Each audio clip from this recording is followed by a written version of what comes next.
నమస్కారం అండి. నేటి సమావేశానికి అధ్యక్షులు మిత్రుడు యలమంచిలి మండల తెలుగుదేశం పార్టీ అధ్యక్షుడు పెద్దిరాజు గారికి,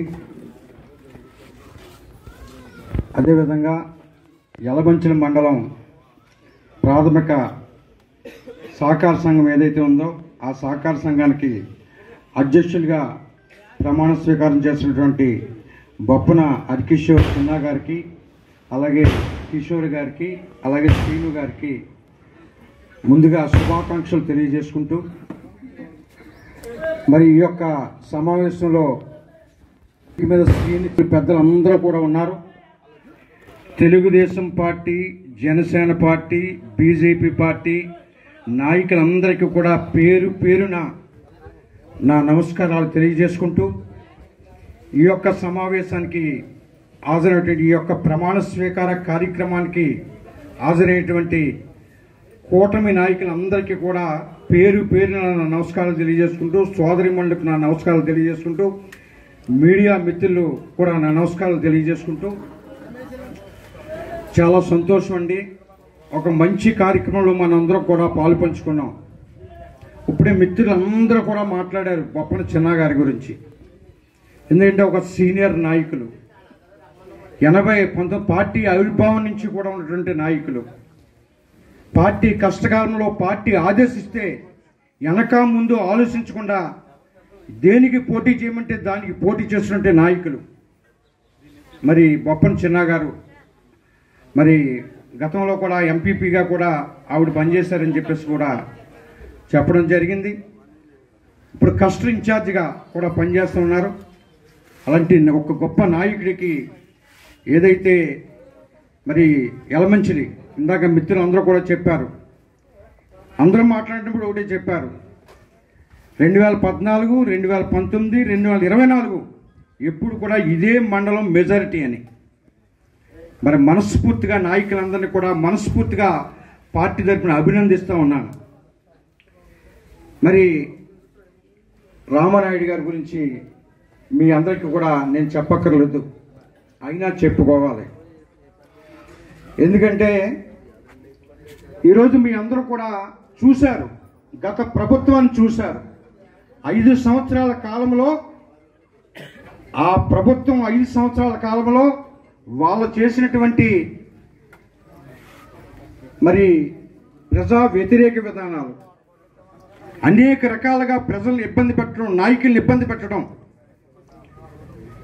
గ్రామ స్థాయి నుంచి రాష్ట్ర స్థాయి వరకు మన నాయకులు చంద్రబాబు నాయుడు గారిని కావచ్చు, పవన్ కళ్యాణ్ గారిని కావచ్చు, అందరినీ కూడా, అంటే ఈ రాష్ట్రంలో ఒక ప్రతిపక్ష పార్టీ అనేది ఉండకూడదు అని అనేక రకాలైనటువంటి ఇబ్బందులు పెట్టినటువంటి ఆ 5 సంవత్సరాల ప్రభుత్వ కాలంలో మరి మీరందరూ కూడా పార్టీ వెనకాల నిలబడి, మరి ఆ రోజున చంద్రబాబు నాయుడు గారికి ఏదైనా పిలిపిస్తే, పవన్ కళ్యాణ్ గారు ఏదైనా పిలిపిస్తే, ఆ పిలుపుని అందుకుని ఇక్కడ రామనాయుడు గారు ఏదైనా పిలిపిస్తే, ఈ గత 5 సంవత్సరాలు కూడా ఒక పోరాటం చేసినట్టు గొప్ప నాయకులందరూ కూడా ఈ వేదిక మీద కావచ్చు, కింద కావచ్చు, అందరూ కూడా ఇక్కడ ఉన్నారని చెప్పేసి కూడా ఈ సందర్భంగా నేను మనవి చేస్తూ ఉన్నాను. మరి ఏదైతే 5 సంవత్సరాల ఆ ప్రభుత్వాన్ని చూశారు, ఒక మీ అందరూ కూడా ఒక ఇంట్లో ఒక మిరపకాయలు ఏదైనా పోపు పెడతా ఉంటారు, మిరపకాయలు ఇంట్లో, మన ఇంట్లో వాళ్ళందరూ కూడా తట్టుకోలేక దగ్గొచ్చి బయటకు వచ్చేస్తాం. అలాగా రాష్ట్రం అంతా కూడా అలాగా మిరపకాయలు పోపు పెట్టినట్టు పెట్టేశారు. ప్రజలందరూ కూడా బయటకు వచ్చేసారు.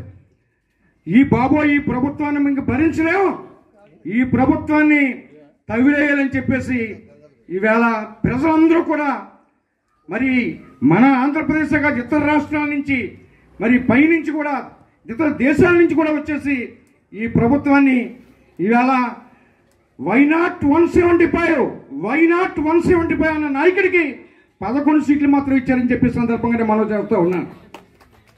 అది గ్రహించుకోవాలి. అది ఇంకా గ్రహించుకోకుండా సంవత్సర కాలం అయింది, అప్పుడే మొదలు పెట్టేశారు. ఇవన్నీ కూడా మనం కూడా అప్రమత్తంగా ఉండాలి, కూటమి నాయకులందరూ కూడా. ఎందుకంటే ఆ నాయకులు కింద నుంచి పై వరకు, పై నుంచి కింద వరకు అప్పుడే మొదలు పెట్టేశారు. ఏదో అరెస్టులు చేసేస్తున్నారని, ఎక్కడ ఏం జరిగినా మన మీద రుద్దేయటం, ఏదో వాళ్ళు అభివృద్ధి చేసేసారంట, మనం ఏమీ చేయట్లేదంట, మా నాయకుడు అరెస్టులు చేసేస్తున్నాడంట. ఎవరిని అరెస్ట్ చేశారు? రెడ్ బుక్ అనేది ఎవరి కోసం? రెడ్ బుక్ తప్పులు చేసినోడికి భయం, తప్పులు చేయనోడికి రెడ్ బుక్ పనే ఉంది. అందుకని చెప్పేసి ఇవన్నీ కూడా మనం కూడా తిప్పి కొట్టవలసినటువంటి అవసరం ఎంతైనా ఉందని చెప్పేసి కూడా ఈ సందర్భంగా నేను మనవి చేస్తూ ఉన్నాను ప్రతి నాయకుడు కూడా. ఎందుకంటే ఇవాళ ఆ ప్రభుత్వం ఇంక ఉంటే ఈ రాష్ట్రం ఇవాళ రైతాంగం, ముఖ్యంగా రైతులు ఇవాళ అందరూ కూడా ఈ రాష్ట్రం వదిలిపెట్టి వెళ్ళిపోయే పరిస్థితి మళ్ళీ కనుక ఆ ప్రభుత్వం వచ్చి ఉంటే ఉండేది. కానీ ఇవాళ మంచి ప్రభుత్వం వచ్చింది. ఇవాళ చంద్రబాబు నాయుడు గారి నాయకత్వంలో ఆయన ముఖ్యమంత్రి, ఉప ముఖ్యమంత్రిగా పవన్ కళ్యాణ్ గారు బీజేపీ సపోర్ట్తో ఇవాళ గొప్ప మంచి ప్రభుత్వం నడుస్తూ ఉంది. ఇవాళ సుపరిపాలన తొలడుగు కార్యక్రమం ఇవాళ మనం బ్రహ్మాండంగా ఇవాళ రాష్ట్ర వ్యాప్తంగా మన నాయకుడు పిలుపు మేరకు ఇవాళ మనం జరుపుకుంటూ ఉన్నాం. ఎక్కడికి వెళ్ళినా స్వాగతం పలుకుతూ ఉన్నారు. ఈ ప్రభుత్వం ఎలా ఉందంటే ఇవాళ స్వాగతం ఇవాళ పలుకుతూ ఉన్నారు.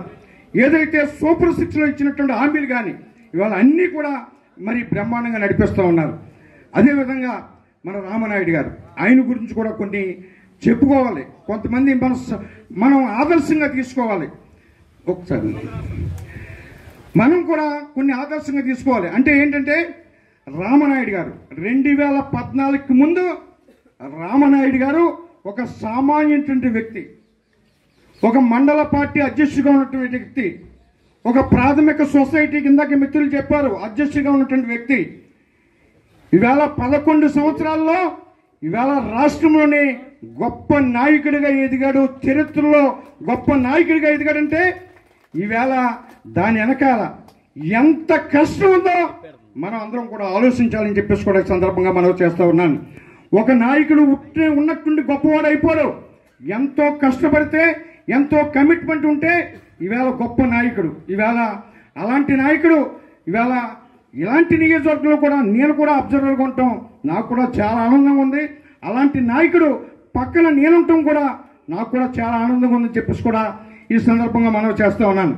చరిత్రలో ఈవేళ గొప్ప నాయకుడు ఈవేళ ఆంధ్ర మన తెలుగు ప్రజలు అందరికీ కూడా ఈవేళ రామనాయుడు గారు తెలియనటువంటి వ్యక్తి లేడు.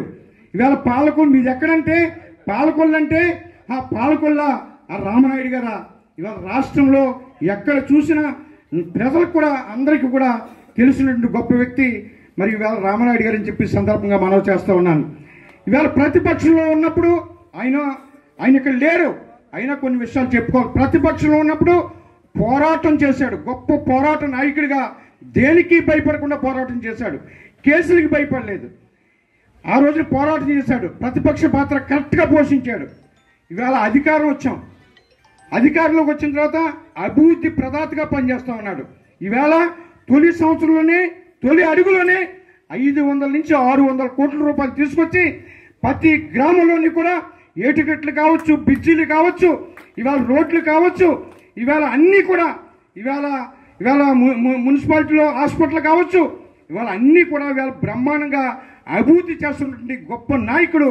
అంటే ప్రతిపక్షంలో ఎలా ఏ పాత్ర పోషించాలి, అధికారంలో ఉన్నప్పుడు మన నియోజకవర్గాన్ని మరి ఎలాగ అభివృద్ధి చేసుకోవాలని నిరంతరం పాటుపడేటువంటి నాయకుడు రామనాయుడు గారు.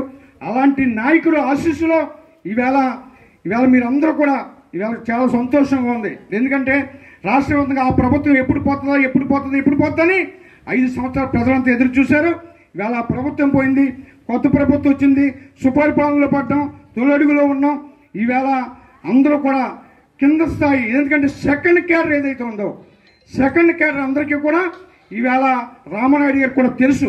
నియోజకవర్గంలో ఏ నాయకులు ఎవరు కష్టపడ్డారు అని చెప్పేసి ఆయన అందరికీ కూడా తెలుసు. కష్టపడే నాయకులందరికీ కూడా ఈవేళ సొసైటీ అధ్యక్షులు, అలాగే కమిటీ సభ్యులు, అదేవిధంగా మరి రాబోయే రోజుల్లో మన స్థానిక సంస్థలు ఇప్పుడు మిత్రులు చెప్పారు ఇందాక, మరి మన విజయభాస్కర్ గారు కూడా తొలిసారి బీసీలకి ఇవ్వడం జరిగిందని చెప్పేసి కూడా మిత్రులందరూ మాట్లాడటం జరిగింది. ఆయన కూడా మార్కెట్ కమిటీ చైర్మన్గా మరి తొందరలో ప్రమాణ స్వీకారం చేస్తారు.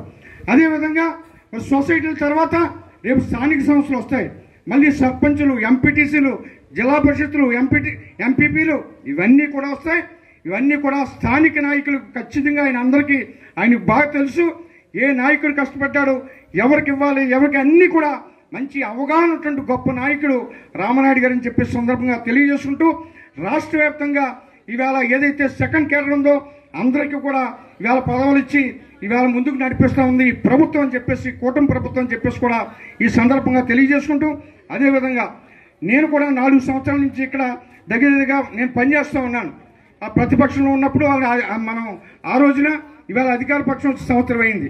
ఇవాళ నేను కూడా పనిచేస్తూ ఉన్నాను. నాకు కూడా DCMS ఉభయ గోదావరి జిల్లా చైర్మన్ రావడంలో మరి రామనాయుడు గారు కూడా ఎంతో నాకు సహకరించారు. ఈ సందర్భంగా ఆయనకు కూడా కృతజ్ఞతలు తెలియజేసుకుంటూ సెలవు తీసుకున్నాను. థ్యాంక్ యూ అండి.